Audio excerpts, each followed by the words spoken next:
Leave some boys with my little homie when I go out of town. You ain't never been connected, nigga, I gave you a rock. I ain't even fuck your bitch, lil' bruh, she gave me that mouth.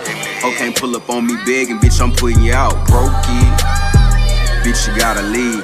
But hold up, can't get on your knees and can't you stash the trees. I really hardly ain't get no Z's, still got all RPPs. I fucked the hoe was 22 when I was 17. I had that sack, I had that juice blow, had me sipping lean. We sipping yellow, we sipping red, you niggas be sipping green. I was riding around, I had it tinted when bro had went to leave. I ain't cover no thought, you be asking for money or you probably be fucking for weed. Damn.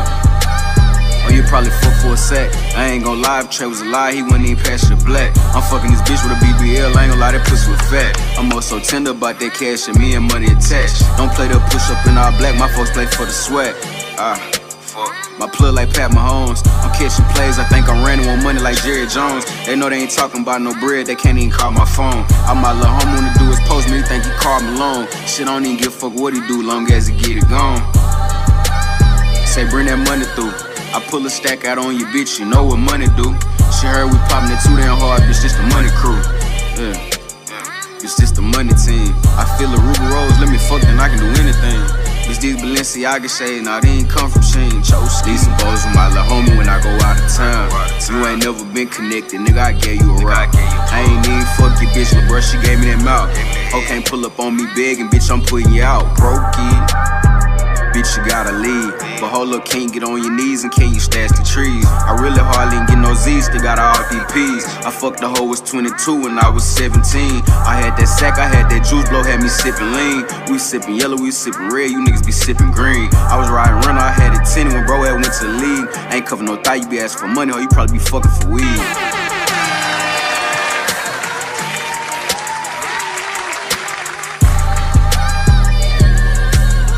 What's the word? What's the word, gang? It is your boy, Mr. MarshallArtz Media, man, and we are back, man. Like 4 flats on that Cadillac, bro. What's the word, gang? Bring it back. Man, what's the word, gang, man? So, today, welcome back, like a vertebrae, to another episode of Cartunes and Cuts, where we cut through the noise and get straight to the chase. I'm your host, Mr. MarshallArtz Media, man. And first off, I want to thank all of my guests who came before and blessed the platform. Thank each and every last one of you guys. You know what I mean? I keep going. I can't believe it's like already like episode 64 or some shit. So that's great, man. But today I'm solo like a grown man in a Volvo, you know. So sit back and relax, man. We're finna talk about some shit. And sometimes that's when the realest conversations really happen. It's been a lot that's going on in the world lately. First off, RIP to Charlie Kirk. Regardless of how you feel of a person's political views or not, it's just it's inhumane for a man to be killed for simply speaking, and especially in front of his wife and his kids and millions of Americans watching. That's not politics. That's just principle. So we're gonna dive a little bit deep into that. I got a clip that I want to play, and then we're just gonna move a little forward with that. We also gonna talk about Dame Dash and his Breakfast Club interview. I thought it was funny. It was a good interview, you know, from what you can really pull from it. I thought the disrespect that he kind of faced, you know, regardless if you like Dame Dash or not, you know, I just didn't like how they kind of pull from, you know, kind of mainly focus more on the negative aspects instead of really trying to, you know, ask him what he really had going on positive. You know, whether if you're a Dame Dash fan or not, man, it's just you can learn from anybody, from people who won, even from the losers. I think that was one of Arnold Schwarzenegger's quotes. So, yeah, you can learn from the losers too, man. So yeah, man, we're gonna talk about our culture, bro. And of course, I connect it all back to the music performance and why longevity in the game comes down to more than just the movement. So sit back, relax, and let's just get into another good old fashioned show, man. So yeah, gang. I want to shout out A Game STL, man. Everybody that performed at the Matt T or the music at the intersection. That was a great performance that they had going on. L Train performed, Lil Durk, Brandon Michael Lewis. We gonna actually play some of their videos today too. Because if you didn't know, hey, them some really talented guys, man. But like I said, man, before we even get into that, bro, I'm just gonna play this real quick clip about, you know what I'm saying, people drinking the Kool-Aid. That's the best way I can really just describe it, bro. These are not my words. This is just somebody else's words. So I'm gonna pull this video up and y'all tell me what y'all think real Y'all quick. made me obsessed with Charlie Kirk. This came out of the blue for me. I never cared for bro content like that. Nothing against what he said. I was just never interested in clicking his videos to see what he had to say. But y'all made me deep dive and go down this rabbit hole because there was no possible way that y'all seen the same video I saw and half the world rejoiced it. And I'm just sitting here like, there's no way. Immediately I'm sitting here like, bro, nobody deserved to go out like that in front of all them kids, in front of his family. And y'all rejoiced it. Y'all celebrated it. And y'all ain't even had nothing to do with it. So I said, bro, he must have said something. I'm missing something.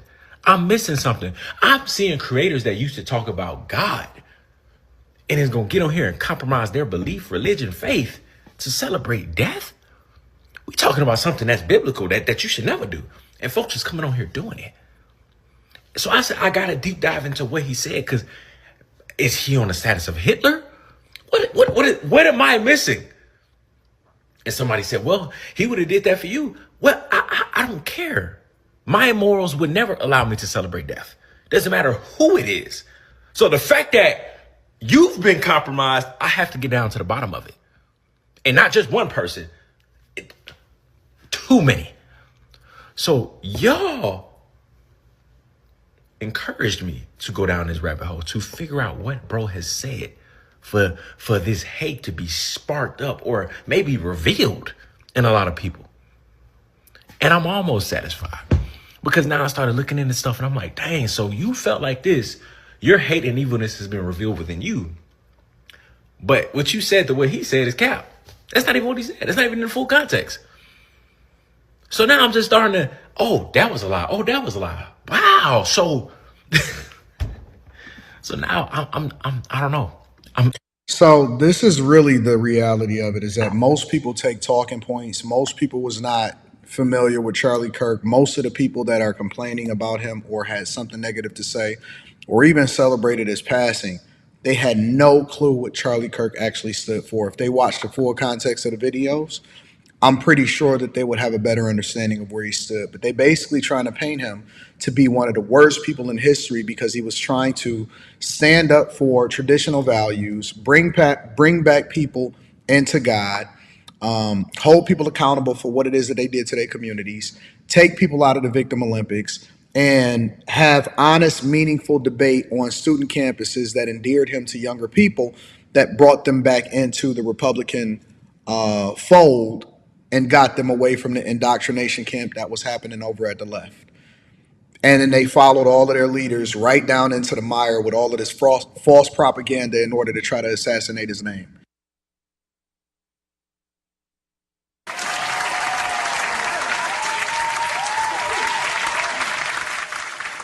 Yeah, so that last gentleman that was talking, that was Anton Daniels from the Anton Daniels show.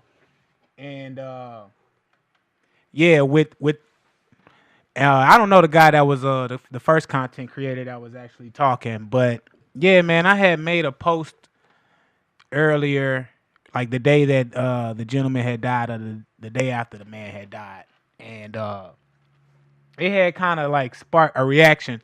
And basically, all I said that it was just you know, kind of what I said in the opening, man. It's just inhumane for a man to get killed for speaking what he spoke, and it wasn't like this guy was, calling for us, or for calling for straight white evangelist Christian male to assassinate or to be violent against a certain group of people, whether it be homosexuals, whether it be blacks, whether it be transgenders.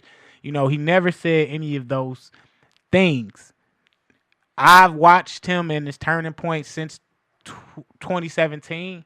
I wasn't vocal a lot about it because it's just, you don't have to be. It doesn't matter. But I've watched it, around the same time when I got introduced to Candace Owens. And at the time, I didn't like Candace Owens neither. And I was thinking that they was spewing rhetoric against the black people. And then I actually started listening to what Candace was saying, and I was like, oh, wait a minute. It's not an assault on black people. And you listen to what Charlie Kirk said, it's not an assault on black people. These people don't hate black people. They're just telling the truth on a certain group of black people that just hinder the system. It's not all of us. Some people would distinguish it's blacks versus the NIGGAs or NIGGRs, however you want to describe it. And it doesn't have to do with a form of intellect if you went to school or not. I think it all has to do with principles. I think that's what really describes and discerns a person. Doesn't matter if you are Ivy League scholar or you know what I'm saying, or you've been selling Ivy. It doesn't matter. I think it's all about your principles that determines what type of person or human being that you are. It's not about black or white. So Charlie Kirk, his whole thing, and it wasn't his whole thing, all right? You know what I mean? He wasn't out here just dog walking black people. He just talked about a percentage of what's really going on in the black community, and he addressed things in the black community that we need to talk about, but we don't talk about it. You know, and I don't want to go too far into it, but it's a shame that when you say these things and you speak out of the norm, you get called everything under the sun. You know what I'm saying? I'm in a riff with a lot of different people just because of my point of view, and I'm not saying that I'm not right. I'm not saying that these people are wrong. I'm just calling balls and strikes when I see them as such on a global scale. Are black people getting lynched? Are we getting, all these murderous things? Yeah, that's true. Are black people murdering each other at a higher rate than any other demographic? Yeah, that's true. And we can't keep pointing the finger and saying, oh, it's the white. Oh, it's the white. It wasn't Charlie Kirk. Charlie Kirk wasn't holding a gun, killing black people or organizing riots against black people or putting money, dark money, slush fund money to pumping up the hood or any type of rhetoric. It's not Charlie Kirk. It's not your neighbor. It's not the average white person that you see walking down the street. You know what I mean? It's not like that. And we got to get out of that hatred mode of just thinking that just because somebody is calling us out, black community, because it's true. Where is everybody's dad at? You know what I mean? And people gonna say that, oh, it's assault because your dad wasn't in the house. It's not an assault. It's the truth. Where was everybody's dad for the past 40 years? You can run into 8 black people. 2 of them probably was raised with their father, with both mother and fathers in their household. 1 of them probably actually loves their father out of the 2. Yeah, I'm just saying, like, that's just the relationship that we have. And then just look at the crime rate. And then we look at statistics and how that shows disproportionately how not having a father in your life is linked to crime. It's just true. So, and we are disproportionately not having fathers in the home. And that's what Charlie Kirk said. So if y'all are mad, and if people are mad that at what Charlie Kirk has said, and that's what he said, I'm biting my tongue. And then I get called stupid and ignorant and not know what I'm talking about. And then when you ask people, well, did you actually listen to his clips? And did you actually watch what he say? Did you? And then they get offended, and people get offended saying that you assuming. And it's like, I just showed you a gentleman that none of us know on the internet who said he went down the rabbit hole and didn't find nothing egregious that he said. I would have to agree, because I'm another gentleman that went down the rabbit hole and didn't find anything egregious that he said. If you look at it, and I know they're going to come back with the DEI, and this is for my clips, and I'm going to move on, man. I know they're going to say, oh, the clip about the black pilot, and, oh, he wouldn't feel safe if he saw a black pilot. Statistically, these are the stats. These are the stats. that the people that they were hiring for the DEI program were not it was not a merit-based program. Meaning they hired these people just because they are black and or whatever box you want to check. Not because they were black and or whatever box with the skills and qualifications to do the job. Now I know you're going to say you're supposed to get trained to do the job. Some jobs you got to, in the job description, it says the requirements that you need to be qualified, to be a qualified applicant. And if you're not a qualified applicant, you can't get the job. They can't hire you just because you are black or whatever community. No. You need to be hired on a merit-based control. And that just so happens that in the airline community, in that industry, they found out that a lot of these people were not being hired on a merit-based position, but just because of their skin tone, just because of their ethnicity, just because of their sexuality. That is the true definition of racism. I'm going to give you this job just because of blank. Not because you're good at it, not because you're qualified, but because I need to fill in a box. Doesn't that sound like a racist? So I say that to move on, man, about standing on principles and being performing, bro. You just got to go back and listen to it, because the danger is that if we cannot have open conversations and can't be able to speak freely and be murdered, and then you guys laugh about it, which is despicable, then what type of future or what type of world are we living in to where people are getting gunned down for what they say, for speaking out of the norm? Man, it's getting dark, man. But hey, on a more lively note, bro, you know what I'm saying?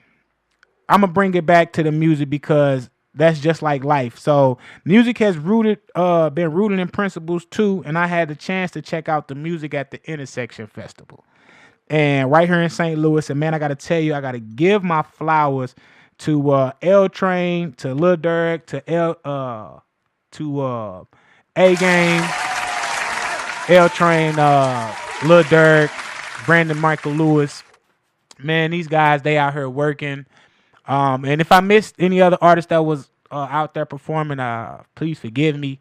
But I think it was so dope seeing local talent, professional local talent on such a big stage, man, to present their product, man, their talents to people, man. And let me tell you, they really put on the show.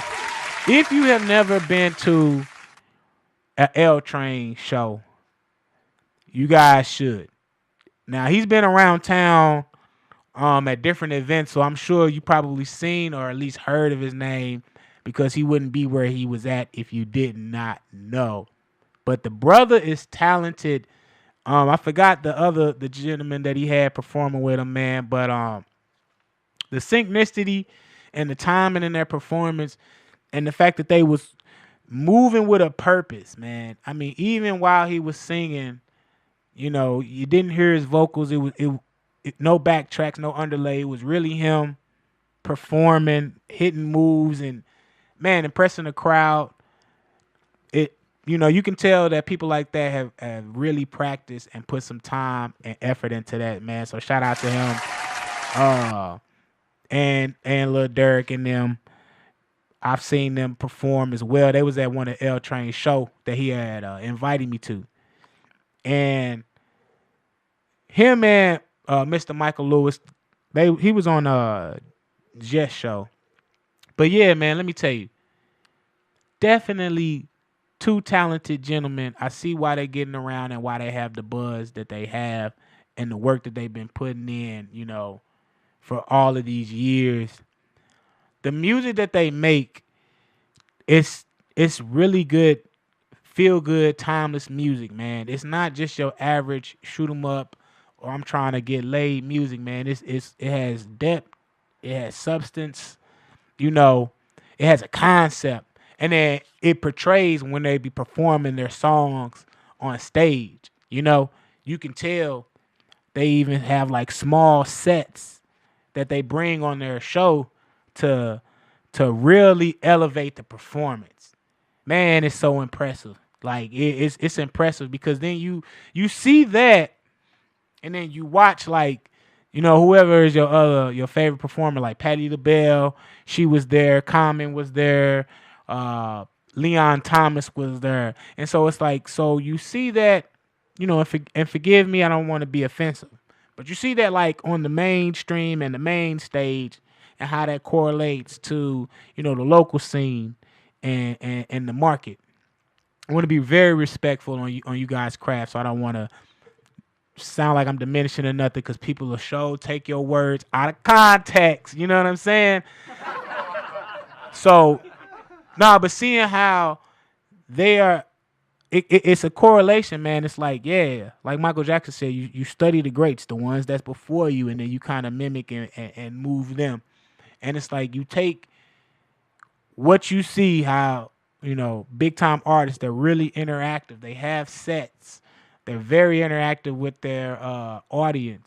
You know, they make it personal. Each show is very personal, regardless of how many times they may have performed that song. Each time that they perform that song to a new crowd, it's a new experience, man. And you get to really see that and witness that. It's dope. So giving y'all flowers, man. And y'all had the pleasure of watching A Game set as well at the Dark Room. Talented brother, man. Thank you for that interview, bro. Really appreciate it. Yeah, man, it was really dope as well seeing that experience again. I say that. He had his own DJ with his set, like DJ Kimmy New. Shout out to her. And to see, it was just like going to your regular show. If you was to go to, I don't know, 50 Cent's just coming off the top of my head. I remember seeing 50 Cent at the amphitheater. So he had DJ Who Kid. So yeah, same thing. You know what I mean? Had his own DJ, and him and his DJ was interactive throughout the set. You know what I'm saying? What up? Yo. You know what I'm saying? Now this his words, not mine. Don't come at me, man, because you're going to see it in the clip. But, you know, he said that he was the king of the underground rap scene here in St. Louis. And then he emphasized that in his show. And it had a back and forth with him and his DJ, K New. You know, it was a good experience. Had some roses with individual letters given out to each ladies that was in the crowd, to the ladies that was in the crowd. You know what I mean? Like, that's some smooth shit. You know?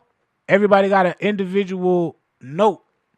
I hope I ain't telling too much, bro. Maybe I am, maybe I'm not, man. But it was some smooth shit. You know what I'm saying?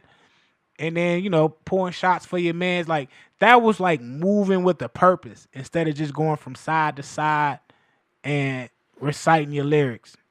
Even when he told the story Black Jelly Bean, like, it created an experience. Now, like he said here on the show, he did it out there, was it Utah, and they messed up the spiel because they wanted to hear the song, but it was a different experience. Like I said, here in St. Louis, people haven't heard the song. We haven't had the experience. I never got the experience of what he does during the show, but I thought that's so creative to have a story that can connect to your song and then relay that to your audience. It's just another character that you build on, man. Another layer of anticipation of good storytelling and make you feel a part of the journey. It's like the same thing when and we're gonna take a break, man, but it's like the same thing when I saw Currency a couple weeks ago. Not a couple weeks ago. It was a couple months ago when he came down here, man. Shout out to the people that put that on. But, you know, Currency gave that same experience when he came down here. And I think he was saying that, you know, y'all, St. Louis, y'all love my old shit. Y'all love my old shit. So, you know, here I am. I got some new shit that I want to perform, but you niggas, you know, love my old shit so much that I gotta play it, right? That experience right there made it seem personal because I bump nothing but old Currency, and I love all of his new music. So in that moment, I felt like he was talking to me because, you know, after that he played one of my favorite songs was a G.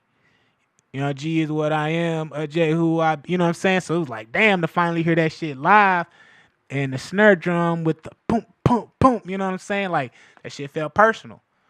Another dude, I know he felt like it was personal because he played Money Machines 3. Dude that was off to the left of me, Money Machine 3, like, you know what I mean? And bro knew the lyrics word for word, bro. And Currency played it in a different tone. Like, it was he just played the bass line. Right? He just played the bass line. So it's like, if you know, you know. So you like, damn, and then all you hear the after the nigga passed out and shit. Cause it was so much smoke in the room. But that experience, like I said, he was playing his old shit. Think about how many times he didn't perform that song. That album came out in 2017, I think. So think about how many times he done toured that shit, and still we all got a brand new experience from that shit. Him and Currency straight locking eyes, bro, reciting the verse for verse, bro. Whoever the brother is, bro. It was a dope moment. You know what I'm saying? I was mad that I didn't know the lyrics to the song like that. And that's my shit. You know what I'm saying? So, yeah, man, we're going to take a quick break, dog. I've been rambling, scrambling, goddamn me. Yeah, man, like I said, one of the artists that we talked about, I'm actually going to play him. We're going to start off with Mr. Not my bro right here. But we do fucks with him, man. We're going to start off with my boy, Brandon Michael Lewis, man. This is Still That Guy. Let's get it. CNC in the cut. Let's go.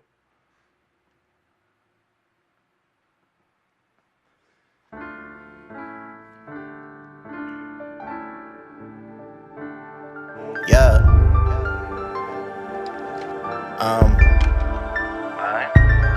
I'm still that nigga, still that guy. I'm still gon' move, I'm still gon' slide. You pissing me off, you telling me lies. I go searching for truth. Do you know what I find? That I'm still that nigga, still that nigga, still that nigga, still that nigga, still that nigga, still that nigga.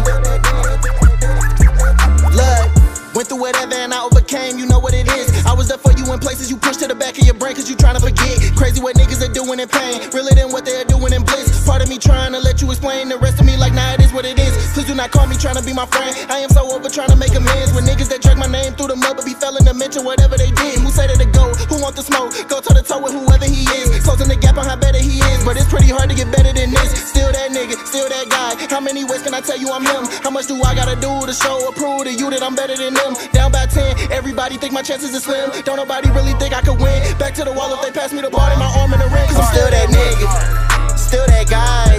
I'm still gon' move, I'm still gon' slide. You pissing me off, you telling me lies. I go searching for truth. Do you know what I find? That I'm still that nigga, still that nigga, still that nigga, still that nigga, still that nigga. Look, I know they smile when I take a L, it ain't nothing major. Same ones that be hoping you fail, same ones that be trying to get famous. They do whatever when trying to get famous. I think it's better to focus on paper. It's about the paper, then I see you later. If it's not, see you later than later. Little nigga, I'm gone. I say I'm the kid, but I was the man before I was grown. Walking like whoa, words are closed, cause Lord knows that she ain't got a moan. Oh, should I stay? Oh, should I go? Damn if you do, damn if you don't. He called me average and I couldn't have it. I knew he was wrong. I knew I would get it. I knew I was him. Knew I was different. I couldn't be them. Made the attempt. They wasn't with it. I knew I would do it. I said it and did it. I might break it down if you want the specifics. I'm not a nigga that you wanna limit. They steady running their mouth. It's cool. I don't get offended. I'm still that nigga. I'm still that guy. I'm still gon' move. I'm still gon' slide.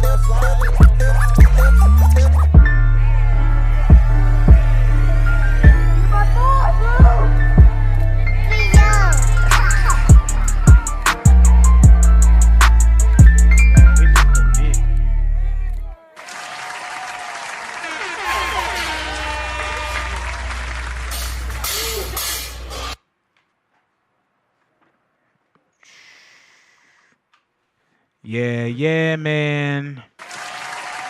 We are back. That was my boy Brandon Michael Lewis, man, with Still That Guy, man. Yeah, give it up for him, bro. Nice visual. I like how he was really amping himself up. You know what I mean? Like giving him that confidence that you need sometimes, bro. Like I like that. Great visual, man. So shout out to him. Thank you, Justin, bro. Keep working, bro. Obviously, he's gonna be one of them ones, man, working his way up to be that. And that's what I'm saying. Like a lot of those guys, like watching them perform, they don't even like have their vocals, man. It's just them live and raw, you know, performing. And I think that's so dope. Especially like me being to like different events and watching different people perform. It just kind of gets a little boring and monotonous. Always, you know, just hearing the same thing. Another track comes on and another person grabs the mic and they introduce themselves, or they don't, and then they'll play the song, and then that's it. And then they jumping around. Either they do or they don't know their lyrics. I ain't even say how good the song it was or not, because that don't even matter in some cases. Because sometimes it just gets boring and monotonous. I just think in order to really start separating yourself from other artists, you have to do what the professionals do. And these gentlemen do what the professionals do. You know, like I think it's professional. I think it's dope. I've seen both of these artists. I've seen A-Game perform with the band one time at New Music Thursday. Thought that was dope. And this one time, I think Brandon Michael Lewis, he had a show at Pops, and he actually performed with a band. Also, Lil Durk, he did one too. I had missed that show, but he was telling me about it too, man. So I thought it was dope. And the reason why, man, I'm just trying to elevate and show my audience, if they do or don't know, like, shit, what's going on in the local scene, man. What's happening with our local artistries, bro, and giving them a platform, giving them their limelight, because who else is doing that shit? You know, you're not going on 104.1. You know, it's kind of dead. Like radio's dead anyway. iHeartRadio, you know, it's like they're not really jeffing with the local artist scene. So it's like, yeah, where else? Who else, man? So I wanna be one of them ones, man. And that's why I appreciate everybody that do come on the show and that do fuck with me and reshare and all that jazz, bro. Slowly but surely, we just gonna keep winning, man. So yeah, man, this next one is actually Brandon Michael Lewis performing Famous, featuring The Difference. Yeah, very talented vocalist here in the city as well. Like I said, this dude is about to perform again with a band. Very impressive. No vocals. And if you're an artist and you watching this or you want to become an artist, I would just say watch this from a learning lesson or a different perspective of just like, wonder how can I apply this method to my show or my set the next time I got a show. So here we go, man. This is Brandon Michael Lewis with Famous, because don't we all want to be, not everybody, but you know what I'm saying? You know how it is, bro. Let's get it, man.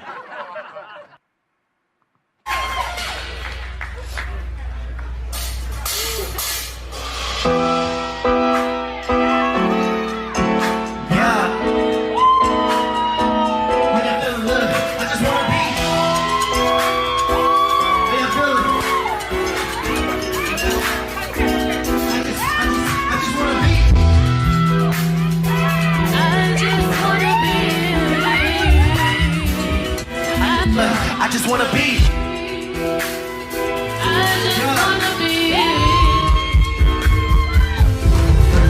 I just wanna be famous. Broken pieces, what I'm holding on to this rope like it's rubber. All got me focused, so focused. I barely noticed the triggers, promise gets broken. Tricking when you a poet, so sit and you poet. Speaking of things I'm noticing, roll homies that know the kid, they know that if we talk, it's no token kid that they talking with. Know that when they smoking shit, they really trying to cope with shit. Know that when I joke with this, I'm really not a joke with this. Nah, I didn't grow with this fast forward. My homies no longer trying to get on with this, so now I'm on my own with this. Nice to reminisce, but I get caught up if I think about the past too much. Where they at too much, I can't compare what we got to what we had too much. Trip on shit, I'm running toward if I look back too much. If that's too much, don't ask too much. Just know I gave too much when I ain't had too much. I just wanna be rich, wanna leave with the very same people that I came with. They be on that fake shit, brands on the snake shit. Put me in the club and them niggas going, look, I just wanna talk.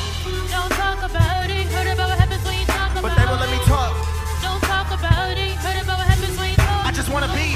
I just want the money and the clothes and the cars and the hoes that it came with. Hundreds in the bank clip, gotta check the day shit. Play like I'm the shit just to tell some people I ain't shit. I just wanna talk. Don't talk about it, heard about what happens when you talk about it. But they won't let me talk. Don't talk about it, heard about what happens when you talk. Talk. How y'all feeling? So y'all look good?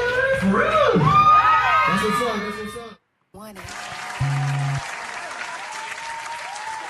Yeah, man. So that was Famous Dog by Brandon Michael Lewis, man. I hope y'all can hear the audio, man. I'm not finna be running back and forth. I got to keep running the show now. Justin left. So, yeah, that's our producer that be in the back room to make the shit happen, man. So, yeah, bro. Shout out to that guy right there, man. Brandon Michael Lewis. Go check him out on all platforms, man. It's one of your local rappers, man. So give it up, bro. Yeah, man. So let's talk about it. So well-known artist Dame Dash went to the Breakfast Club, man, and goddamn, bro. I thought it was a pretty decent interview, man, but man, you can tell like it was definitely some tension. Like Dame and the Breakfast Club, they don't jeff with each other, bro. Obviously. Especially like him and Charlemagne, the God, right? Like Dame whole thing, he was trying to promote his artist. Now I don't know. I didn't go back and look up to see if he was acquiring if he was trying to acquire that Revolt or not. There's a lot of reports saying that he did or didn't. Maybe that's why they was capping on him, because they like, hey, bro, this ain't true. But, hey, I don't know. You got to sit back and watch plays like that go down when it's acquisitions and shit. So it's like maybe it is, maybe it isn't. You know, there was a boardroom talk. I don't know. But what I do know is like it was just nothing but an attack after an attack after an attack, man. And one of the things that hit on me was like, he was like, you don't never report on the positive things that I do or I have done. And, you know, all you do is focus on the negative. And that shit hit home, man, because it was like there was no correction point of like, yeah. Because even when I think Dame mentioned something that he did, and they was like, oh, yeah, I did know about it. And he was like, well, if you did know, why didn't you report on it? Right? They had no answer for that. And it just kind of was like, well, why don't they report on some of the positive things that Dame Dash do? If the Breakfast Club is supposed to be whatever it's supposed to be for the culture, right? It's supposed to be the think tank of the culture. That's basically what it is. It's our view, right? It's the black people's view. Now the white people, they at least got The View and Gutfeld and other outlets, right? They at least got other places, other think tanks, right? You know, Stephen Colbert, Jimmy Kimmel. They got other places. White people got other places where they can kind of talk. Black people, we go to one place, and that's the Breakfast Club. And the Breakfast Club spew the same talking points that every black person, I don't want to say all, okay, because here we go. But majority, they speak for the culture. If the Breakfast Club says vote, and I hate pulling it back to politics, bro. I'm trying to but it's true. But if the Breakfast Club said like they did, I'm voting for Joe Biden, 80% of you guys voted for Joe Biden. If they said Trump is racist, you guys are going to think that Trump is racist. And then when people try, like Byron Donald's been on there, and Dr. Clark Anderson has been on there. You know, Candace Owens has been on there. So then when they do bring other black people with different viewpoints that's been saying that the well that you all are drinking from is poison, and here is the statistical data and evidence, man, they divert and make another joke. You know what I mean? It's just what they do instead of course correct. You know, Dame Dash was trying to have a lesson about debt, how you leverage your debt, and how they were trying to call him broke because he filed for bankruptcy to cancel out debt that he wasn't trying to pay. But the money is still rolling. He still has money, but nothing is in his personal name. They was trying to sue Dame Dash. So Dame Dash, the person, is broke.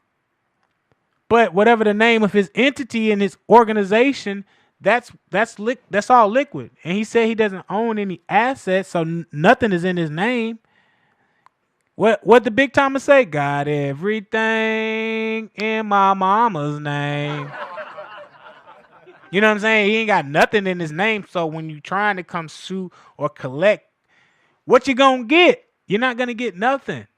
And instead of draining me back and forth in court and harassing me, bro, I'm just going to file for bankruptcy.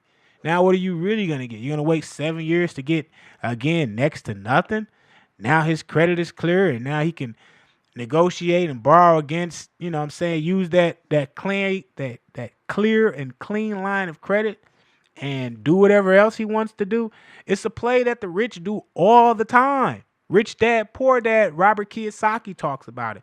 Donald Trump has filed bankruptcy. One of the companies that I work for, Bird Ride, they filed bankruptcy. You know what I'm saying? Like, and they still liquid. They just didn't want to pay the debt off of, and I can talk about it now. They didn't want to pay the debt for some of the damages against the rental companies. They was, and allegedly, okay, but part of it, because I just want to make sure that I don't want to, this shit don't come back and bite me in the tail. So I might end it here. You know what I'm saying? I think that's the smart thing. I'll probably just end it here. But that's what I knew for.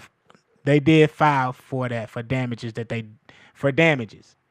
File bankruptcy for damages. And they didn't want to pay for certain assets, you know what I mean, of those damages. So instead of paying for it, you file bankruptcy. A lot of businesses file bankruptcy when you don't have enough insurance to cover it. You know what I mean? Like when your insurance policy doesn't have enough to really cover what you being sued for. Let's just say a company is getting sued for $50 million, but you got an insurance policy of, let's just say $1 billion. Let's just say $1 billion. You got an insurance policy of $1 billion, right? So you can afford a $50 million lawsuit. Oh, okay.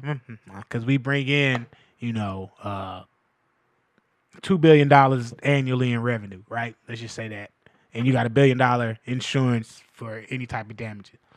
But let's just say that you got a lawsuit that shit, $500,000, $500 million lawsuit that people are coming for you. Like, yo, this can get bad, bro. This can be a $500 million lawsuit.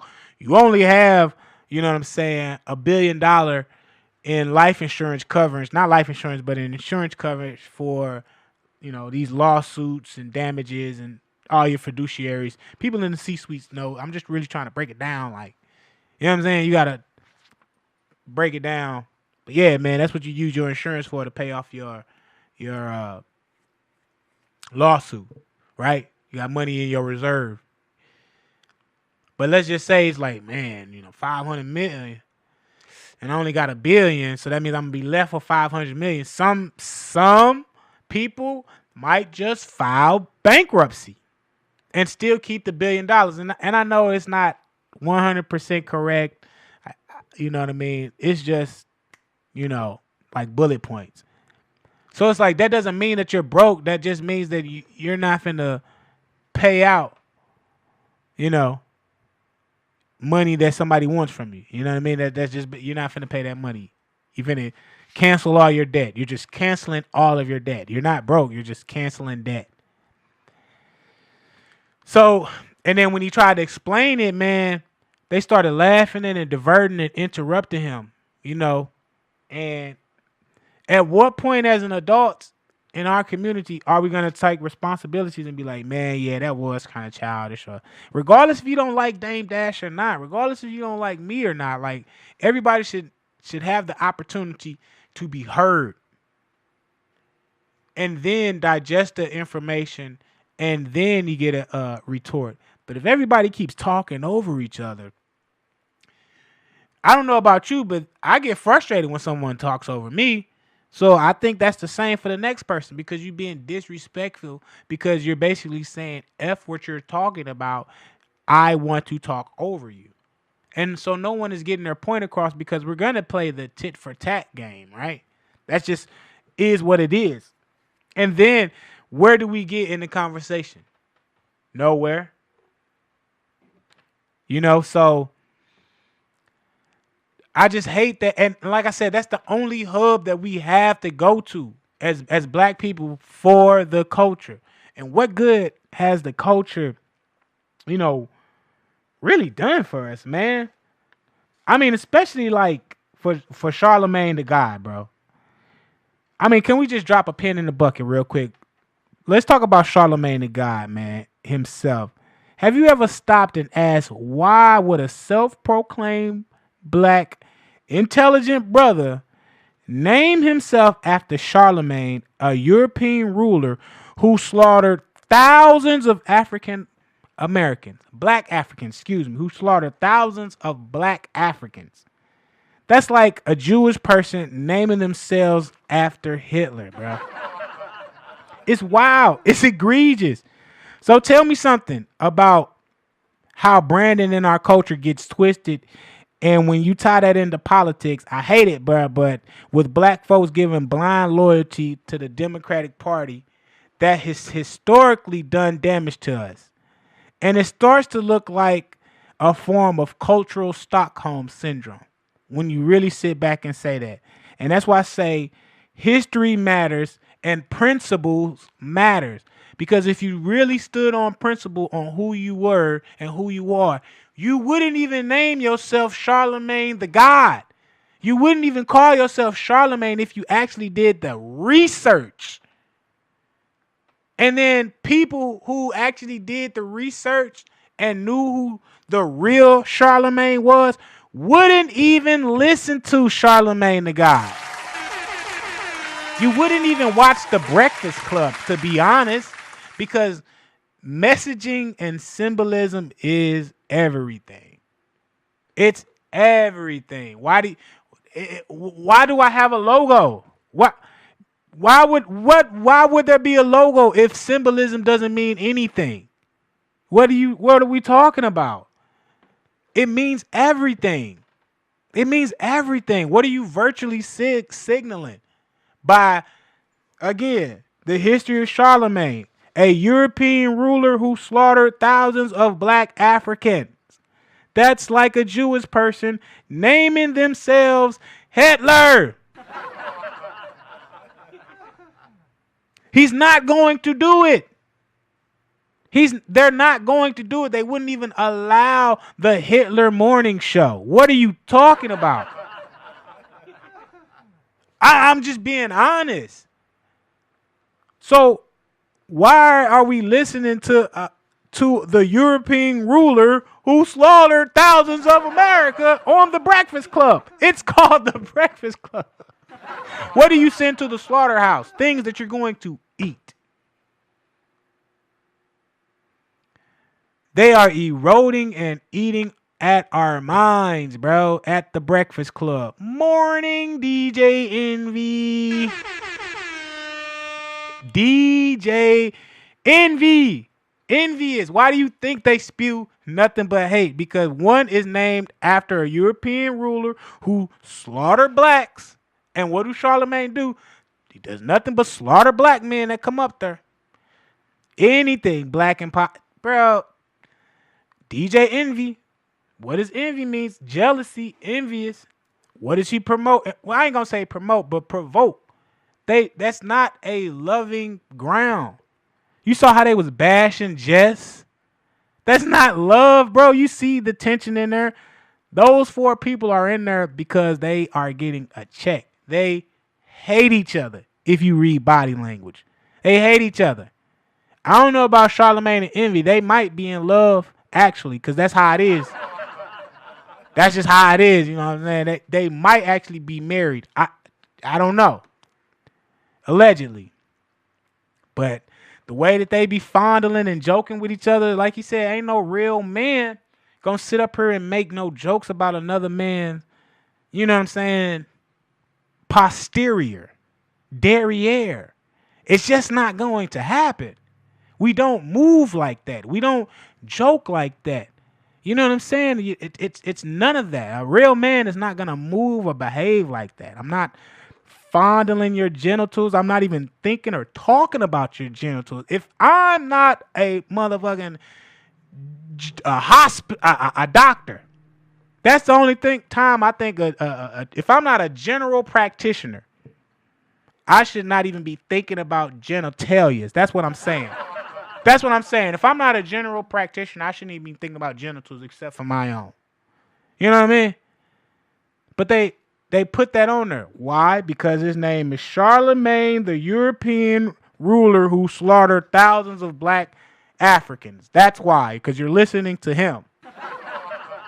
And you're listening to a guy named DJ Envy. And you're wondering why the black community is where we are at. Because we keep listening to clowns like that. And we thinking that that's for the culture. That's the culture. That's the same culture that's going on these cruise ships and getting kicked off. Remember? That's the same culture that's on these cruise ships and mad and saying that they racist because they just want to act belligerent because they listening to Charlemagne, the European slaughter. All right, man. You know what I'm saying? Hey, we gonna take another quick break, man, because yeah, this right here, man, is my boy. More Than Music presents Lil Durk Queen, man. We're gonna take a quick break. Let's get it. Cartunes and Cuts. Let's get it, Mike.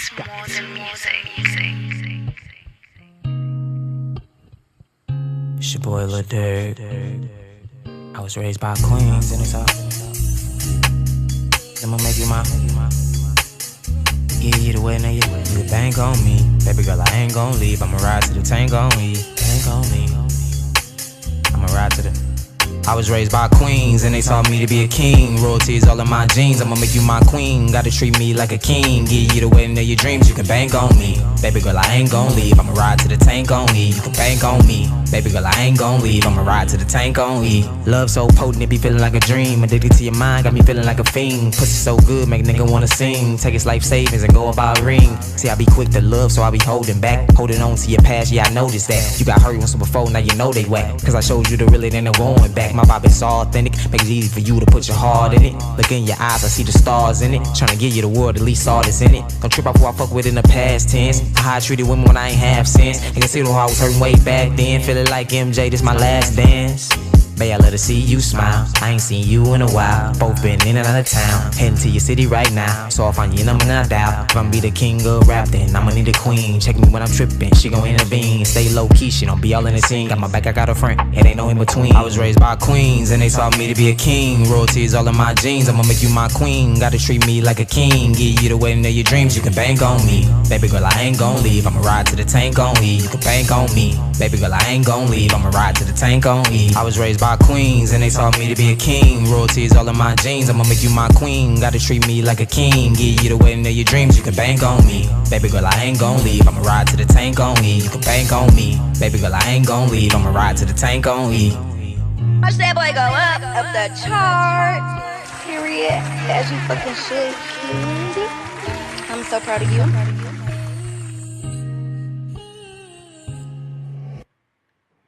Yes, sir, man. That was my guy, Lil Durk, man. Give it up to him, man, for real. One more time for him, dog. One more time. Give it up for Lil Durk, bro. Very talented, man, and that kind of slides into longevity, man, because that music right there is classic. I was raised by a queen. That's where I get my mentality from, because my mom was a science teacher, and, she, just science. If you know anything about science, and you're supposed to question everything, bro, and then conduct your own experiment. So then from there, and then shout out to Miss Pellman, too. You know what I mean? That was another queen. My 7th grade teacher, because she said we all are scientists, regardless of what you do in life and who you are, because scientists question things, man. Everything is a hypothesis. Just you getting up today, when a motherfucker asks you, what are you doing tomorrow? That is a scientific question. For real. It's a scientific question, bro. You put in your scientific test. Every day, you think you finna make a 30-minute commute to work. So you scientifically map out your route every day. Even if it's the same route. Scientifically, science have now proven that this route effectively gets you to work at a certain time. It's just what it is.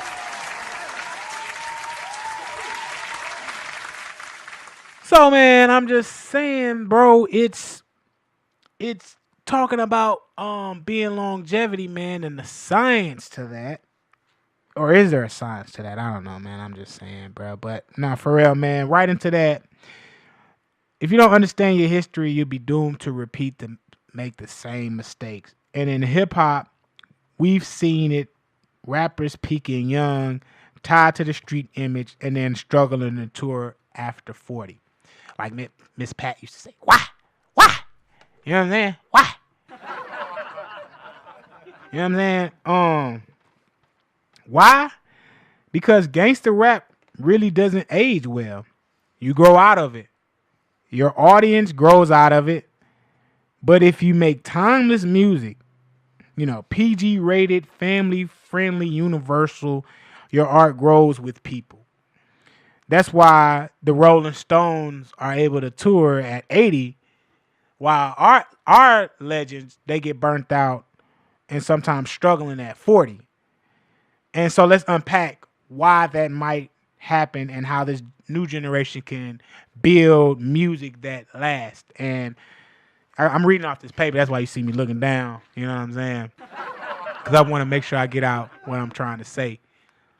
But the new thing or conversation you're seeing a lot of our artists, Method Man and whomever else, are, discussing why can't rappers tour after 40 or at the age of 40. It seems like rappers retire in their mid-30s, early 40s.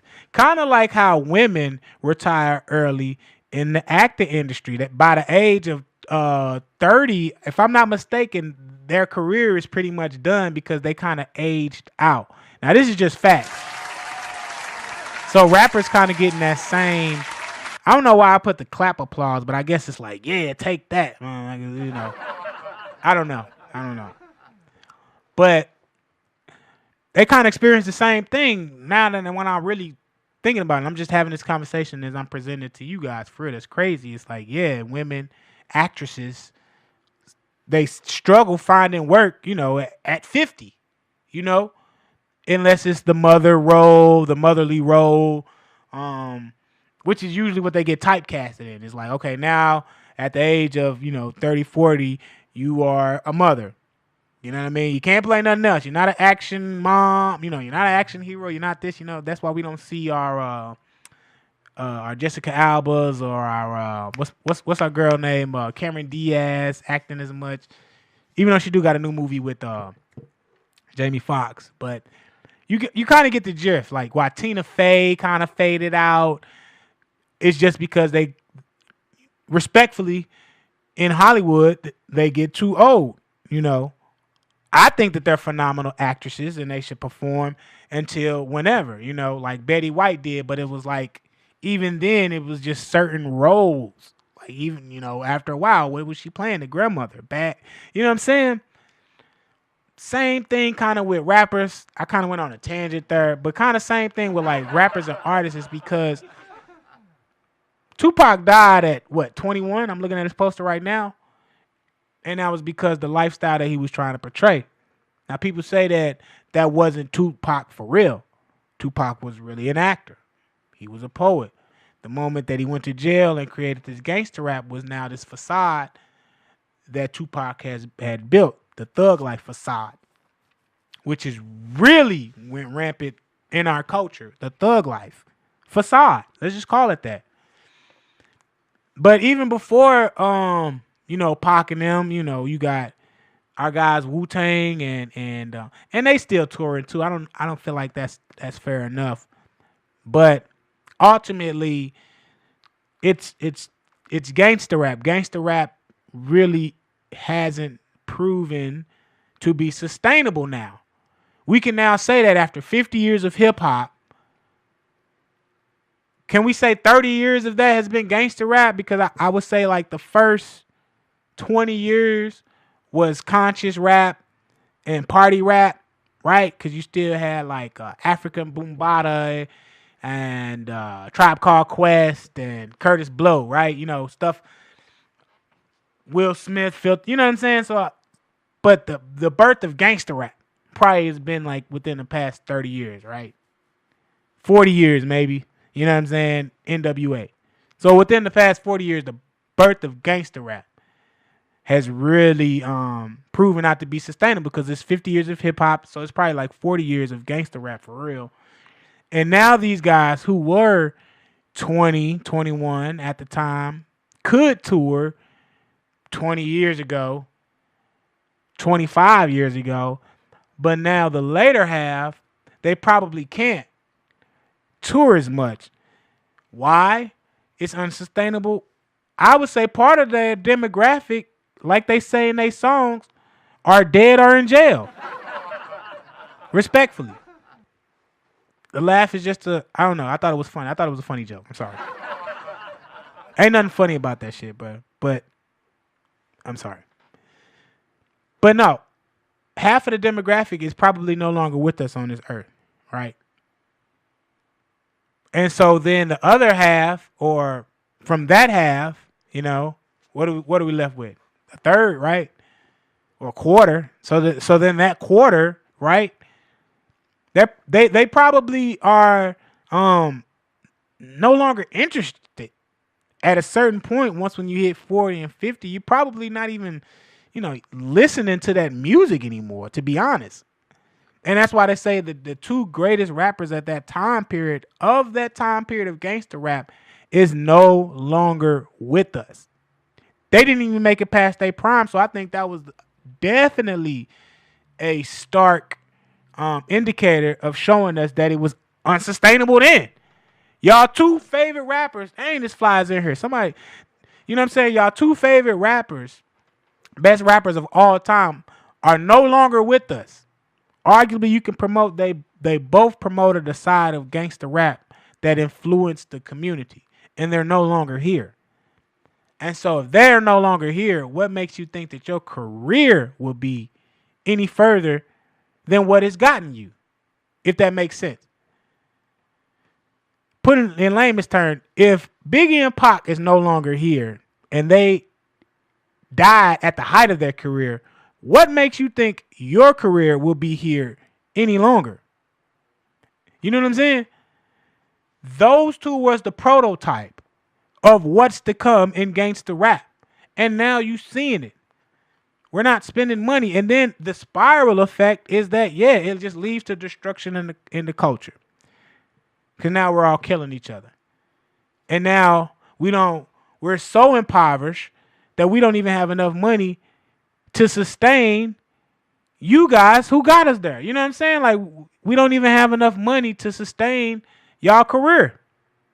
Because the music never grew up. The music never, and I get why people like Jay-Z, why Jay-Z fans like Jay-Z, because most Jay-Z fans, real Jay-Z fans, are pretty successful in their personal life. I can't say all, please, God damn me, because here comes the all police. I'm just saying, bro, like, they have some type of success monetarily, spiritually. Well, I don't know about spiritually because that nigga, you know what I'm saying? But they have some type of success in their life to where they're no longer in the street life. They're more business minded. Say what you want to say. You know what I mean? And I think that says a lot. That says a lot. You know. So our music hasn't become classic. Like gangster rap isn't, even though it's classic, it's a street classic. It's a hood classic. But it's not a classic, bro. You know what I mean? It's not like a Michael Jackson classic. And I think this new era of hip hop, these next 50 years, we need to sit back and be like, all right, this didn't work. Diagnose. We need to sit back and do a diagnostic test and be like, all right, this didn't work. Now let's try this so we can make this classic. So when our next series of artists turn 50 and plus, they can still tour. They can tour at 80 if they wanna tour. And guess what? We're gonna have the money to support you guys, right? Because your music is gonna talk about more than what? Stealing my girlfriend and having sex with her, killing me or my brother, gunning us down, or capping on me because I'm not as fly as you, right? Right? The next 50 years of hip hop is going to be about self-love and rebuilding the community. It's going to be, think about it like this. In Hollywood, the most successful genres, if you will, are PG and G rated because it appeals to a wider demographic.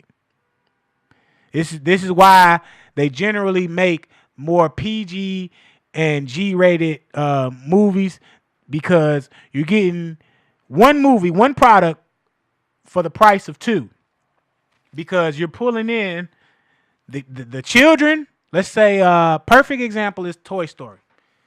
Perfect example is Toy Story, right? I don't care which one you want. We can talk about number 1 or we can talk about number 5. Perfect example is Toy Story because if the movie is good, first off, the movie appeals to who? Kids, toys, right? Every kid wants toys. Who has to buy the toys? Who has to get you to go to get the toy to the toy store? Your parents. So the parent takes you to the movie about a toy. And if the parent likes the movie just as much as the kid likes the movie, if the kid likes the movie, the kid's going to get the merch, right? He or she's going to get the merch and anything else affiliated with it, right? If the parent likes the movie just as much as the kid, the parent might go back and see it with a group of friends. Or the parent might buy some of the novelties. Or the parent and the kid, are now going on the Disney skate ice, Disney on ice, Toys R Us on ice, and all of that stuff, Frozen on ice, because they both got a shared memory that they can do, right? And because the parent and the kid both like the product, guess what? We're gonna do a sequel.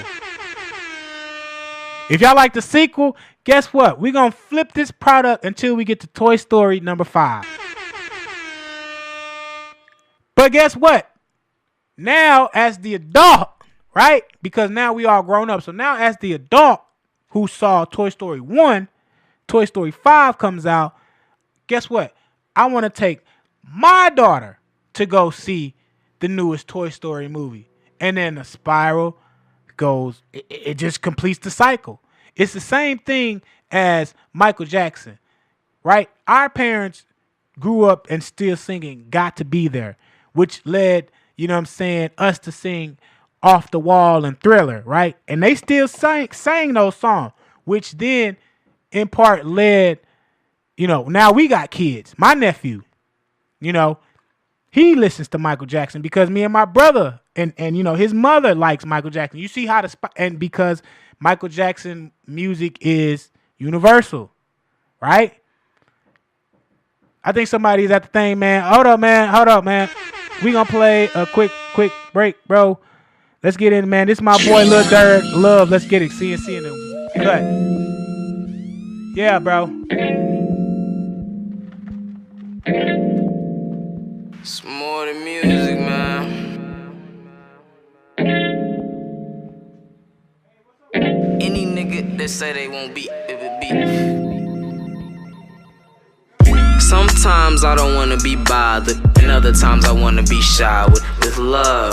Sometimes I don't wanna be bothered, and other times I wanna be showered with love. I've been counting money by the hour, so I see that the only real power is love. I've been counting money by the hour, so I see that the only real power is love. I see what's real, I see what's fake. To me it's obvious, I won't debate. That your obnoxiousness can orchestrate another murder, make us catch a case. And I've been up late thinking about my generation. We halfway woke, but we halfway mistaken. Making minimum wage, that's the modern day enslavement. You know they love to see a black body on the pavement, Sometimes I don't wanna be bothered, and other times I wanna be showered with love. Sometimes I don't wanna be bothered, and other times I wanna be showered with love. I've been counting money by the hour, so I see that the only real power is love. I've been counting money by the hour, so I see that the only real power is love. To love is to be above this shit. The crazy part is that I love this shit. I love the lifestyle, I love the cars and clothes. I love the wife now, but later I might love these hoes. They say that's just how the game go, but most of me and these rappers, we ain't the same. See, I walk like a pimp, but I don't walk with a cane, though. I'm riding in the Ashton, or you riding in that Range Rover. Don't really give a fuck, I could wear the same clothes. Me and you, we don't even pull the same hoes. It's levels to this ish. Y'all ain't listen to me, guess I gotta go drizzy. Got back to back on repeat. My back against the wall, see I'm a nigga you can't defeat. Bruce Lee, how I'm chopping these beats. And I Bruce Lee kick any nigga that say they won't beat. Into the dragon and you'll see a whole different side of me. Sometimes I don't wanna be bothered, and other times I wanna be showered with love. Sometimes I don't wanna be bothered, and other times I wanna be showered with love. I've been counting money by the hour, so I see that the only real power is love. I've been counting money by the hour, so I see that the only real power is love. Yo.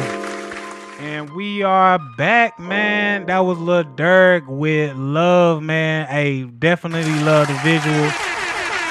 I'm telling y'all, man, y'all really got to tap in with Lil Durk. More Than Music presents, man. So shout out to him. He keep doing this thing, man. Special guest just walked in the building. We got Miss Queen in here. Is your mic on? Can we hear you? Let me see. Hold up, gang. Hold up. But yeah, it's TBG in the building. That's right, Miss Queen. You got me? Yeah, I'm on now.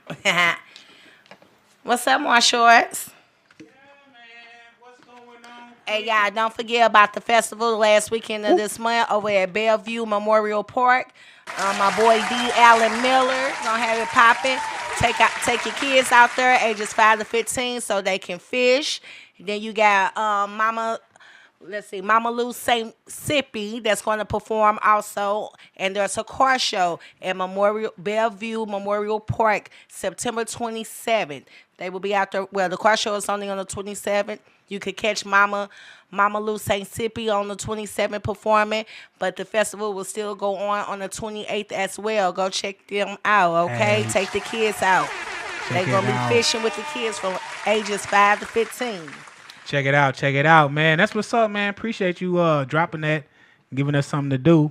Yeah, you know, we was up here. Man, so how you doing? First off, Queen, you know what I mean? Man, can't complain. You hear me? Won't do no good. Y'all see my boy MarshallArtz? Yeah. What's up with it, gang? Appreciate y'all tapping in, man. Big TBG. You know what I'm saying? That's who she with. You know, we do what we do. For the hood. So, yeah, you know what? Talk about it on my show because, you know, let my audience know.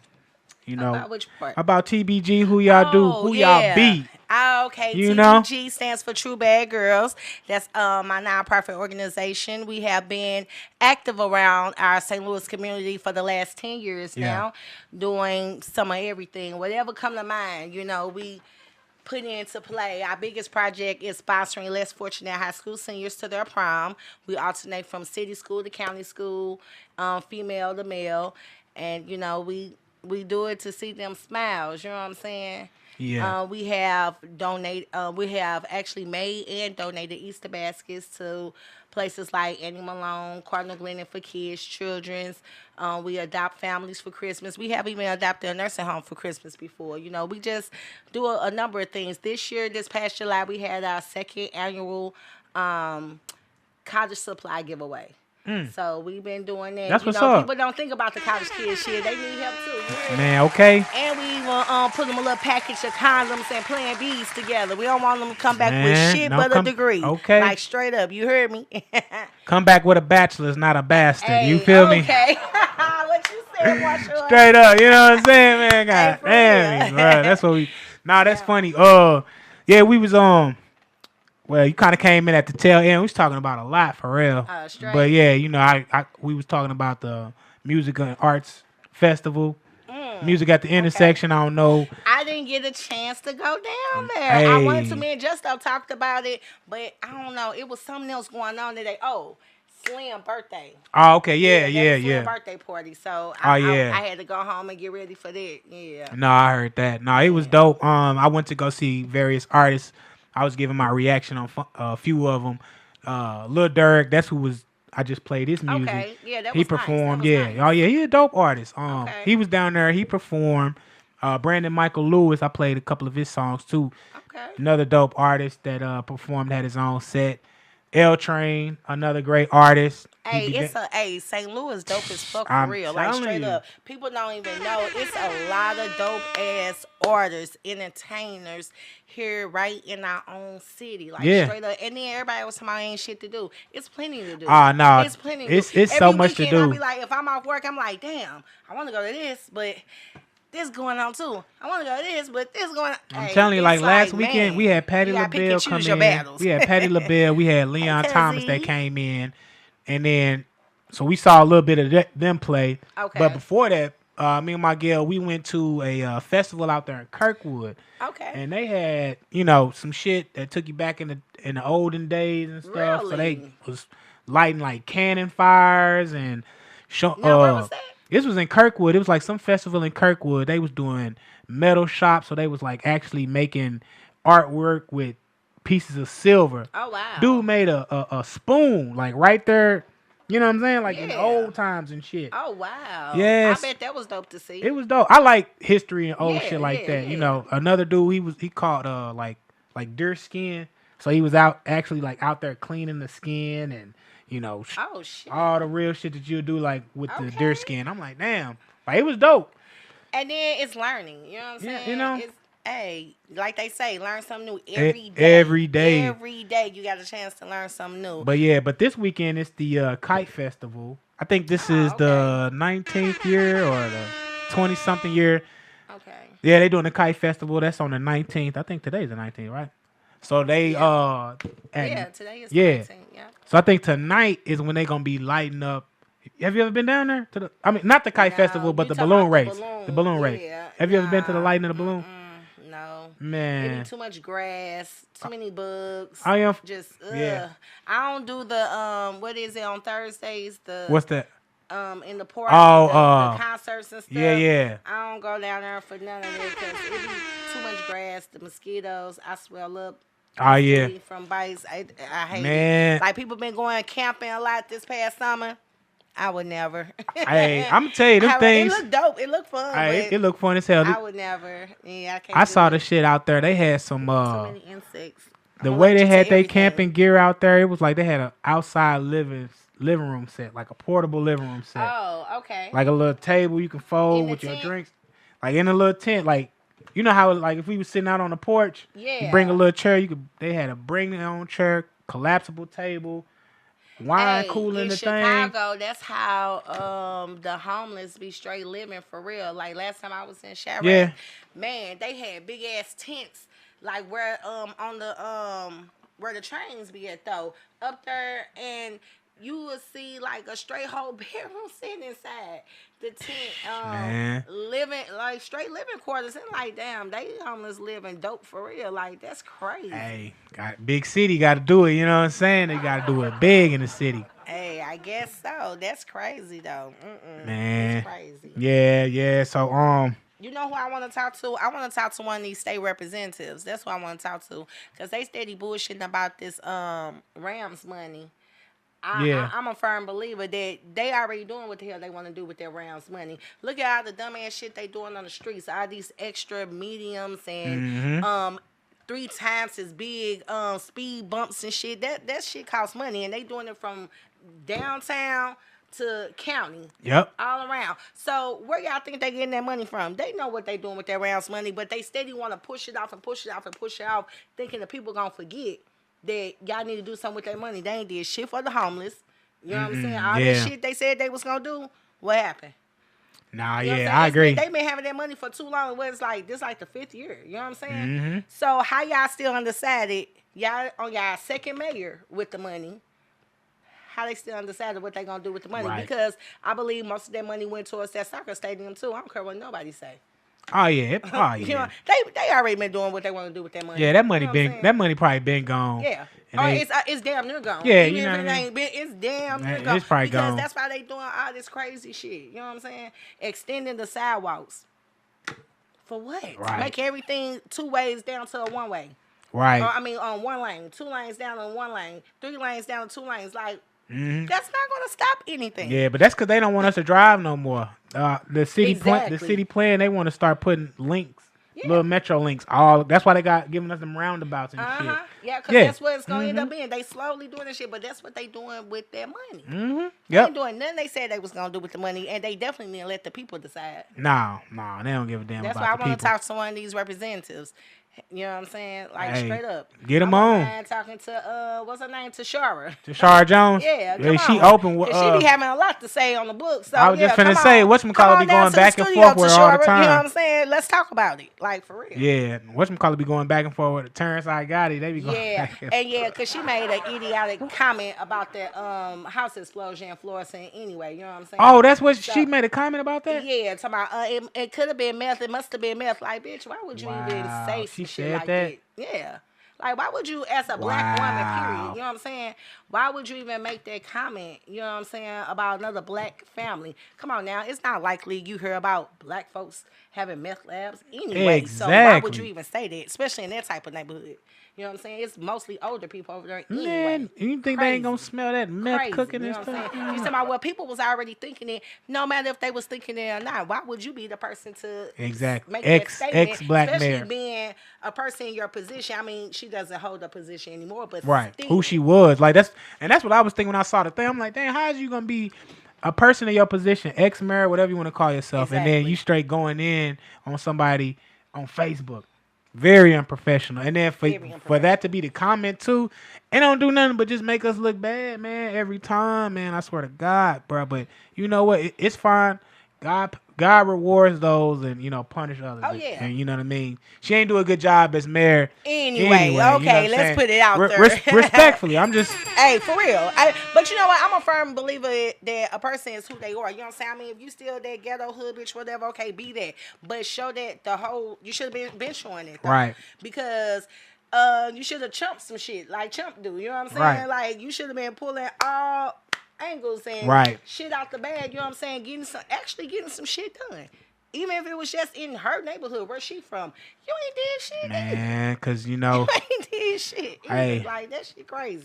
We got to stop that identity politics. What they say, all skin folks ain't kin folks. Oh, you know what I'm saying? Part. That's all it be for real. And just because you acting ghetto, I don't want no ghetto person in that motherfucker, bro. I want a real person. Hey, but remember French? Don't say that though, because remember French, he was a hood nigga, but he got some shit done. So you know what I'm saying? No, I'm saying like it's a time and a place. I mean, yes, a time and place. I don't want them to be like people know how to present themselves. Yeah, though, you know what I'm saying? But that's what I'm saying. Not actually be ghetto. That's what I mean. But pull ghetto moves, I should say. You know what I'm saying? Agreed. That's why I said you should chump some shit. Agreed.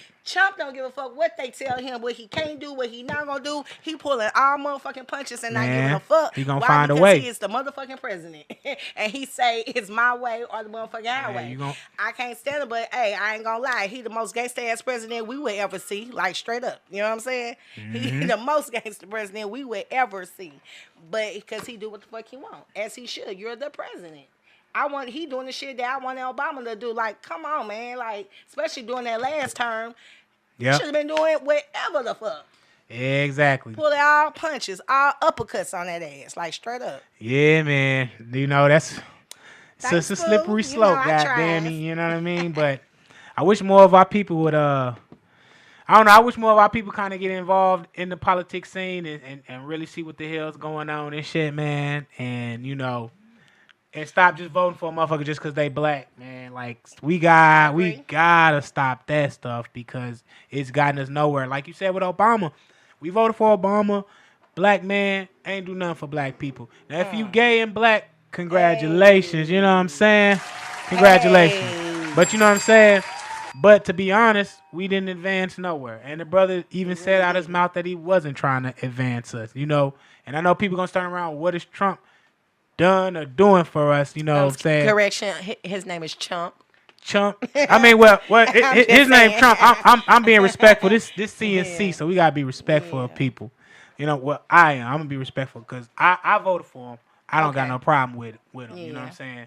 But in retrospect, like, all in all, everybody who we think that has been the villain to us, who we say is the villain, really has been an ally to us.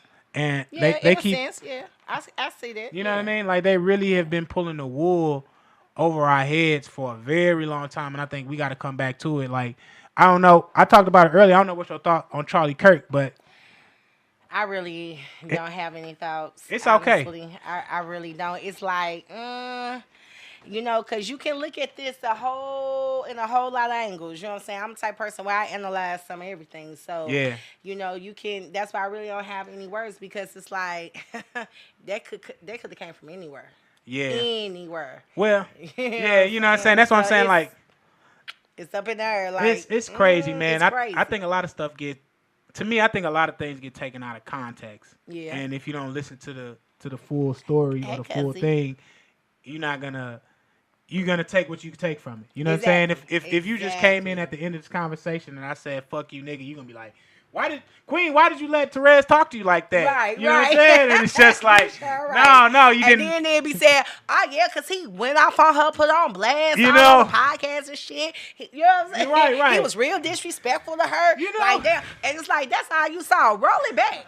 Go back on YouTube. Roll it back. Right. And watch the full episode. And then they're like, I get it. Now it makes sense. Yeah. And I think that's, a lot of times that's what it be. Like, people don't want to go back and get the full story. Exactly. You know what I'm saying? Take what they take and run with it, like skedaddle. Man, sprint. It's dangerous, y'all. Quick. You know what I'm saying? Like, it's dangerous. But yeah, man, we just talking about that. And but what about the guys down in Mississippi that was found hung and they're saying it was suicide though? How can you have broken bones and hang yourself from a tree? Man, look, I thought that was egregious. It was just like the time. I mean, they always rule it a suicide. Like the dude that they found that was in Hall's Ferry hanging himself. They was like it was suicide. Remember that time? Yeah. Like, we not stupid. Hey, I'm so scared for my daughter. She wants to go to a HBCU that's south, and it's like, but then she want to go to Howard. I really don't want her going that way either. You know what I'm saying? Yeah. It's like it's crazy. Yeah. But you know, gotta let her jump off the porch. But it's just like, man. Man, I feel you. It's crazy out here. That's why I be having her watch all the movies. Y'all got kids going to college?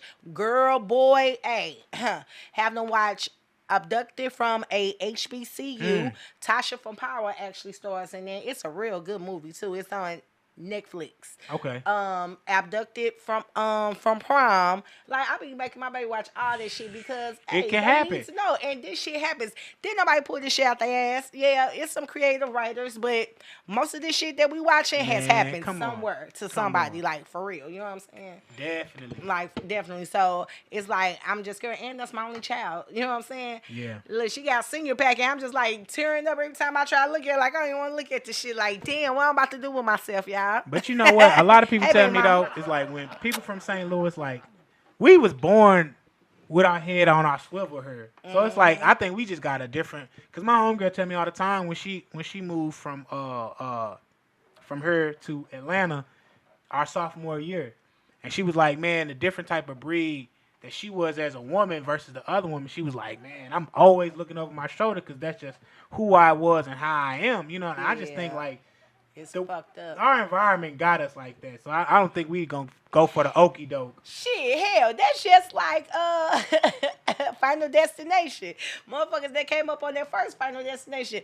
Do you ride Man. behind shit? Hey, if Man, it's a hey. big truck with full of shit, all that, even if somebody moving, I don't care. Utility trucks, I do not ride. Cause first thing I think about is like, what if that motherfucking ladder slide I swear to back God, and hit my I'm getting in the I'm next getting over. lane. I'm in the next lane. lane. And I'm about to pass your ass up, cause that shit can fall and still stumble into your lane. I'm getting past your ass. Hey, especially like when I be seeing Final the ones, Destination that fucked us up. especially when you see the ones with that big ass lumber. That shit Hey. fucked me up ever since. I was like, nah, bro, I'm skirting past them like a Hey, mug. no, cars. When they transporting them new cars, Mm-hmm. and we had an accident like that. I think that was last summer, or like springtime or something. A car slid off one of them, and it was like a 4-car pileup or some shit. Hey, I'd be like, man, you just never Man, know. look, I used to work for FedEx. Shit crazy. Something like that happened to my boss. I used to work for FedEx, and he was doing a route, and you know they got the dash cam on the outside and the front, so he was showing the dash cam of a loose tire on 270. He was going southbound. The tire was coming from the northbound lane. Damn, bouncing. I mean, bink, bink, bink. He in the it seemed like it came from like the far lane, so like from the slow lane. He in the fast lane, the way that it bounced all the way over the median and smacked him right there on the dashboard or whatever. You know what I'm saying? Front wheel shit. That's what I'm trying to say. He was scared, like That's crazy. crazy. I said, what? It was like a tire bouncing like God was playing, you know what I'm saying, 1-on-1 the way that shit was driven. Wow. Man, so, hey, like you said, Final Destination got us fucked up. I'm going to tell you another thing that scared me, too. You know when it be raining and that backsplash? Man, look. Hold on, we about to just grab our faces like, hey, Look, there be that bullshit. My life just flashed telling the story. What up, Cookie? Shit, on my way to work and had a little time, little free time, so I stopped by the studio and caught MarshallArtz at the end of his show. You know me, just hopped on the mic. Yeah, no. Straight up, but yeah, you right. Cause one of them storms we just had a couple of months ago, me and my homegirl Princess, we was on our way here to the studio trying to make it to K show, AK. Mm-hmm. And when I say we hit a puddle and that motherfucker spit us, we did a whole 360. You hear me? About to hit the wall, and I'm just whipping that motherfucker. I whipped that motherfucker like I ain't never whipped a car before. You hear me? It was not me in that driver's seat. I got an uncle, rest his soul. He used to can whip, and I swear I had an out-of-body experience, and I saw him driving that motherfucker car because I ain't never drove no car like that. I ain't panic. I was just calm. I was just whipping that bitch like, I don't want to hit this wall. I don't want to hit this wall. Came back around, swung us back around. We facing the oncoming traffic, but it's like all the cars slowed up. I had time to whip right back around, and we got straight and just went. It was like, what the fuck? And the whole time she over there like, Jesus. Ah, baby, Jesus took that wheel. Hey, baby, when they say take the wheel, Jesus took that wheel. Hey, straight up. Hey, man, look. If you don't believe in God, you better. D-boy and shit. She's stupid. Cookie said how I came in D-boy and shit. Ah, yeah. No, MarshallArtz welcomed me. She said, I'm coming on this show now. Well, you told me we all pop up, and I just happened to pop up. Hey, that's what we do. On me, it's all good. Where I is Miss appreciate Financial Literacy? She's running the finance industry right now. She at work, so Oh, okay, doing that thing. Doing her thing. Y'all pop on down woman. at Regions and get y'all a loan or something. Oh, that's where she at Regions? Mm-hmm. Okay. Yeah. So she doing her thing, you know what I'm saying? So yeah. She been talking about it. She can't wait to come back on y'all show. Yeah, we gotta do Girl Chat Part 4. I'm actually been recruiting a couple of new female guests to come on for Girl Chat Part 4 because it's still a lot that we didn't get to talk about. I still want to do that light skin versus dark skin. So my light skin women and dark skin, inbox me, okay?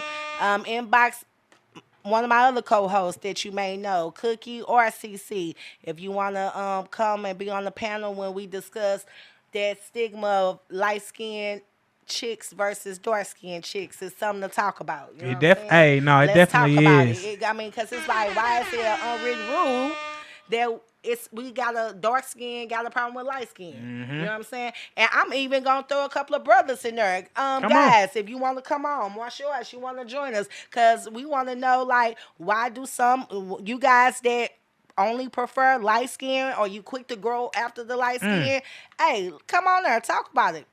It's something to talk about. It is. It's interesting. You know what I'm saying? That's why I like your show. Interesting topic, you know. Yeah. I mean, cause you got. I like all the daddies. Like all the daddies is hella funny. Golden brown, chocolate, dark. Hey, my flavors is. I got flavors. Right. So 31. Not just light skin cause you like brown. Nah. It's a brown skin. It's a caramel. It's a caramel. It is. It's a difference, you hear me? I like them all though, but you do got some. That's just like some guys only like olive oils. Mm-hmm. Little extra skinny petite chicks, you know what I'm saying? You got some guys that only like them fluffy. Some like them BBBW for real, you know what I'm saying? So let's talk about it, you know what I'm saying? Nah, I think that'll be a great subject to talk about. We need to start having more of those conversations in our community. Hey, for real. I mean, because how else we going to grow? We can't keep going down this same path these next 60 years. Like, brothers only saying, she too dark, or you cute for dark skin. Or dark girl. Yeah, bro, like, what is that? What does that mean? But y'all want to scream black power. Y'all want to bust out windows and shit when she go a certain type of motherfucking way. And then get mad when the female pull the same thing when they say, you too dark. Or you too short. Or you ain't got no job. You know what I mean? Like, let's talk about it. Let's talk about it. You got bitches that say a nigga got to take care of them. A nigga could only. I got a coworker that just told me not too long ago that one of our coworkers went out of town, and I guess the coworker was just saying how they basically went Dutch or whatever. She paid for her portion of the trip. He paid for. She's like, fuck that. Nigga got to pay for the whole trip, especially if he my nigga. And I'm listening to it. I'm just like, what? Like, okay, I mean, that's cool. Yeah. If a nigga say, you want to go out, I'm going to treat you, I got you, or you just pay for the festivities when we get to where we going. That's cool. But just to expect that a man, come on, let's talk about why do some women feel so entitled? I mean, yeah, there's certain things that we feel like men should do. You know what I'm saying? To a certain degree. Right. But you do got women, and I got a TBG that, she kind of think like that too. But she's been in that position before, though. You know what I'm saying? So it's one thing if you've been treated right as such, yeah. And you got accustomed to it. Because her first husband, she was a queen. You know what I'm saying? She didn't have to lift a finger, do anything. You know what I'm saying? Didn't even have to cook if she didn't want to, even though she didn't work. She was treated like a queen. You know what I'm saying? Mm-hmm. So she expected from anybody else, too, to a certain degree. You still got to get that's what you're accustomed to. Yeah, right. But that's what you're accustomed to. But you got bitches that just feel like, oh, no, because I'm a light-skinned bitch. Yeah. And that one that was talking is a light skin. I mean, because that's what they do. Long hair. Yeah. You know what I'm saying? So it's that. But you feel that way because you're light skin, or just because you're a woman, you got a pussy. I think because again, like you said, let's talk about it. It goes down like to the market. I mean, because that's basically what it all boils down to. If we didn't react as such, it wouldn't be like that. So it's like you said, like your first friend, like you mentioned, she was married and she was accustomed to that lifestyle. So that was the market that she was in, where a man, pay for everything, wine to diner. Same thing for like the light skin versus dark skin culture. It's like the men perpetuate it because, you know what I'm saying? Ultimately, we want sex. So it's like, okay, yeah, I'm going to perform what I need to perform to get sex. So, okay, if light skin is the beauty standard and everybody wants it and this, that, and the third, and it's a high standard, and I need to overachieve. You know what I mean? Oh, I'm going to wine and dine you. I'm going to pay for everything because you light skin. Because the standard says that you the best.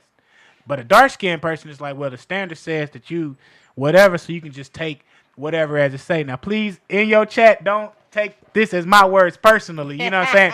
I'm just saying that's how the market typically is reacting to. Exactly. And I think, like you said, like men gotta start having this conversation and be like, damn, she's just beautiful as a person. Exactly. I don't give a damn about your skin tone. It's like, no, she fine because of whatever exterior that she has, but then also her mind. And it's like we can really get back to that. And not your skin tone, but just you as a person. You're right. But you know what? I've been noticing lately, a lot of guys are getting back to that, though. You know what I'm saying? Like, some, they quick to want to jump in the bed and all that. But then you got some that's back to want to freak your mind first. You know what I'm saying? Want to see what's really up, because motherfuckers is getting tired. I mean, Come you know, on, you know what I'm man. saying? Like, you know, I mean, I'm divorced. It's not many in my age range that are married or have been married. You know what I'm saying? So it's like, hey, you know, some people want to go there. It ain't even about the marriage no more either for a lot of people. Motherfuckers is tired of being alone. But it's so people out here playing so many games. You know what I'm saying? And the ratio is so fucked up. You know what I'm saying? Yeah. I mean, the men always had it, but now these niggas are so thirsty. Some bitches' ratio is just as high as the niggas. Facts. I mean, yeah, because it's not a lot of dudes that's getting it right now. Exactly. So it's like, it's a bitch could juggle 15 to 20 and play that game too now. You know what I'm saying? And then a lot of people are not, like you said, they not really even looking at looks no more for real. You know what I'm saying? Yeah. And it's fucked up though, but mostly everybody is looking at pockets. Real. Niggas want to be winding down, dying now. They want their hair cut, paid for by a chick. They want to be finessed. They want to be taken out, which nothing is wrong with it. Don't get me wrong, fellas. You know, they always try to say I be male bashing. Right. Ali and them. You heard me hustle different. But I don't male bash. I talk fast because I'll talk about the bitches too, though. You know what I'm saying? I'm a realist. I'm talking about the bitches. We dogs equal opportunity, too. yeah. We dogs too. So I mean, shit. Big Boss Vet got a song, nigga, talking about dog ass nigga. So you know what I'm saying? So it's like dog ass niggas. Hey, for real, it works both ways. That's why I always tell people I don't understand why it's always, oh, males do this, females do that. Man, everybody do the same shit. It's an individual thing. You know what I'm saying? It's not a male or woman thing. It's not a white or black thing for real. Nothing is no more. Come on. It's just right and wrong, it's man. Right and wrong, and motherfuckers know when they doing wrong. You know what I'm saying? Come on. Hey, Let's stop faking. Let's stop all it faking. is. Let's, you know, you gotta call a spade a spade. Nah, for real. Like, you know, my thing is we grown, but people are so scared, especially men. Once they get hurt once, it's hard for them to get close to another chick. You know what I'm saying? And then once they do, it's like they only still go so far. You know what I'm saying? Right. Everybody is so scared of being hurt or that they just blocking everything. Because I know some dope ass niggas that got their shit together, working on crib, car, all that. They don't need a bitch for shit. You know what I'm saying? Why they single? Because they hurt. They don't want to be hurt. Exactly. That's really what it is. A lot of niggas be like, oh, nah, I don't want no relationship. Because everybody out here playing. Whew. It's fucked up out here. Fucked up. It is fucked up out here, MarshallArtz. Like, straight up. So if you got a for real one, hey, y'all stop playing. Like, it's really fucked up out here. Man, I heard that. And we finna end it, but my GoG used to say that shit too. He said, if you got you a real one, he said, if you in a relationship right now and you got somebody that like you for you, you stick with them right now because ain't shit else out here. So it's like if you do find somebody that's rare, you hold on to them for real. So, dang, man, you sure all right. Hey, Queen. So I popped in on my boy MarshallArtz, but you see how we did that shit real quick? You know, see how, you hey. supposed to do it. Hit all subjects within a matter of minutes. Hey, okay. Smooth. And you know what I'm saying? Straight We to the sure. point. See how we share the shit? So, yeah, man. Let me see. Let me walk out the door. Oh, yeah, I got to give out to my boy Willis Ryder before we do it. Nah, he's from OKC.